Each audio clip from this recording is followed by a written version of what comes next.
Pourquoi à la fin de chaque prière, pourquoi souvent quand tu pries, à la fin tu dis au nom de Jésus-Christ? Est-ce que c'est parce que tu es venu, tu as trouvé des personnes en train de dire après chaque prière au nom de Jésus-Christ, ou c'est parce que tu comprends ce que ça veut dire et tu comprends ce que cela implique au nom de Jésus-Christ? Qu'est-ce que ça veut concrètement dire? Quand on dit à la fin d'une prière au nom de Jésus-Christ, on est en train de reconnaître que nous ne pouvons rien avoir de nous-mêmes, que si nous avons quelque chose de la part de Dieu, si nous avons quelque chose de la part du Père, nous l'avons à cause de Jésus-Christ et par Jésus-Christ. Et nous n'avons rien par nous-mêmes. Ce n'est pas par nos propres efforts, ce n'est pas par nos longues prières, ce n'est pas par tous nos œuvres que nous pouvons avoir quelque chose, mais nous avons quelque chose par Jésus-Christ et pour Jésus-Christ. Et Jésus lui-même va le dire dans Jean 4, à partir du verset 13, il va dire que si vous priez, si vous demandez quelque chose en mon nom, vous le recevrez. Donc Jésus lui-même demande de prier en son nom afin de recevoir. Mais qu'est-ce que cela signifie concrètement? En fait, quand on est dans la banque de Dieu, quand on est dans la banque céleste, le lieu où il y a toutes les bénédictions spirituelles comme toutes les bénédictions matérielles terrestres, dans cette banque, le moyen d'échange, c'est un nom. Le moyen d'échange, évidemment, la foi avec ce nom, mais c'est un nom. Quand on part dans une banque physique aujourd'hui, pour prendre l'argent qui est sur ton compte bancaire, tu utilises ton nom. Tu viens dire au banquier que en ce nom, je veux récupérer tant d'euros. En ce nom, je veux récupérer tant de francs. Vous voyez? Donc, c'est à cause de ce nom que le banquier te donnera ce qui te revient. Mais en Jésus, avec Dieu, rien ne nous appartient. Tout appartient à Jésus-Christ. Donc, dans la banque de Dieu, tout appartient à Christ. Voilà pourquoi quand on vient demander quelque chose à Dieu, on doit utiliser, on doit prendre, venir avec le nom de Jésus-Christ. C'est lui qui est le nom d'accès, le nom d'échange à toutes les bénédictions qui sont à Dieu, qui sont en Dieu. C'est très important de le comprendre et de comprendre qu'on ne peut rien avoir si ce n'est que par le nom de Jésus-Christ. Voilà pourquoi l'auteur des Hébreux va nous dire dans Hébreux 9, va nous dire que nous avons maintenant libre accès dans le sanctuaire par le sang de Jésus-Christ. C'est-à-dire que depuis le sacrifice de Christ à la croix, nous avons maintenant accès dans le sanctuaire de Dieu, accès dans la présence de Dieu. Il n'y a plus de blocage, il n'y a plus de barrière entre Dieu et nous. Maintenant, on peut aller librement récupérer tout ce que Dieu nous a promis, mais par le sang de Jésus-Christ. Voilà pourquoi nous sommes toujours conduits, nous sommes toujours amenés très souvent à dire au nom de Jésus Christ. Mais pourquoi souvent on dit aussi au nom de Jésus-Christ à la fin des prières, mais pourtant on n'obtient pas ce qu'on a demandé à Dieu? La Bible va dire dans 1 Jean 5, le verset 14, que nous savons que si nous demandons quelque chose selon sa volonté, il nous écoute. Et s'il nous écoute, nous sommes sûrs que nous possédons déjà ce que nous avons demandé. Très important. Donc on comprend que pour être sûr que Dieu va nous accorder ce que nous sommes venus demander, il faut prier selon sa volonté et il faut prier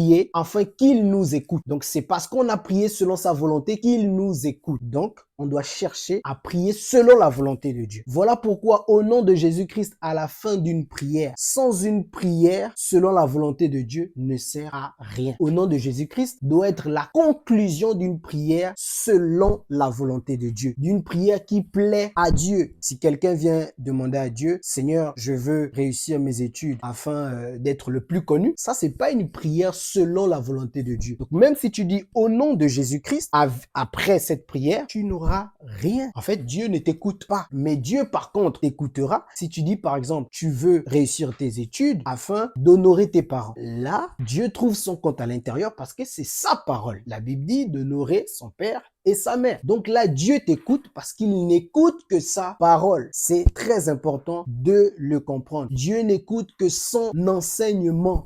Donc, dans toutes les prières que tu fais, même si tu dis au nom de Jésus à la fin et que ta prière n'est pas selon la volonté de Dieu, Dieu ne t'écoutera pas. Donc, il faut que tu cherches. À chaque fois que tu pries, il faut que Dieu trouve son compte à l'intérieur. Il faut que ça soit selon la volonté de Dieu. Or, quelqu'un qui aime une personne fait toujours des choses selon la volonté de la personne parce qu'il veut plaire à la personne. Voilà pourquoi le premier commandement que Dieu nous a donné, c'est aimer Dieu plus que tout. Et quand tu aimes Dieu plus que tout, tout ce que tu fais tourne autour de lui. Tout ce que tu veux avoir, c'est pour lui. C'est pour faire quelque chose pour lui, avec lui et en lui. Donc, Voilà pourquoi à chaque fois que tu pries, tu dois chercher à savoir, tu dois te questionner, est-ce que Dieu trouve son compte dedans? Est-ce que Dieu trouve sa part à l'intérieur? Parce que ce n'est que par ce moyen que ton au nom de Jésus-Christ a un poids. Parce que, premièrement, tu as prié selon sa volonté. Donc là, il t'écoute. Et après, tu lui dis, Seigneur, je veux ces choses pas à cause de moi, mais à cause de Jésus-Christ. Par Jésus-Christ. Vous voyez, c'est très important parce que la Bible nous dit qu'en Jésus, il y a toutes les bénédictions spirituelles. C'est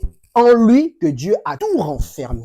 Vous voyez, souvenez-vous même l'épisode avec Joseph. Les frères de Joseph veulent manger en Égypte. Ils quittent Israël. Ils veulent venir en Égypte pour manger. Et qu'est-ce qui va se passer? Joseph va leur dire que si vous ne venez pas, si vous ne partez pas chercher Benjamin, votre frère, je ne vous donne rien. En vérité, Joseph ici, c'est l'image du au nom de Jésus dont on prie à chaque fois, c'est-à-dire qu'on veut prendre la nourriture chez Joseph, avec Joseph, grâce à Joseph, on veut avoir à manger, ok? Mais Joseph, il a besoin que vous apportez d'abord Benjamin. Or, Benjamin, c'est l'image de l'amour du père, parce que Benjamin restait toujours à côté de Jacob, et Benjamin était auprès de son père, de Jacob. Donc, il faut aller chercher celui qui est collé au père, l'amour du père, et de là, vous aurez à manger en Égypte, et de là, vous aurez des bénédictions qui ont été prévues pour vous. Donc, c'est très important de comprendre que si ta prière ne respecte pas l'amour de Dieu plus que tout, ne respecte pas l'amour du Père premièrement, si tu n'as pas Benjamin avec toi, si tu n'as pas l'amour du Père, ton au nom de Jésus n'est pas valable. Donc, pour que ton au nom de Jésus soit valable, pour que tu viennes récupérer des choses auprès de Dieu à cause de Jésus-Christ, il te faut une prière selon la volonté de Dieu. Voilà pourquoi il te faut méditer la parole pour savoir quelle est la volonté de Dieu par rapport à cette situation. Et quand tu pries dans ce sens et que tu demandes à Dieu en toute humilité, au nom de Jésus-Christ, je le veux, pas à cause de mes efforts, pas à cause de moi, mais à cause de Jésus-Christ.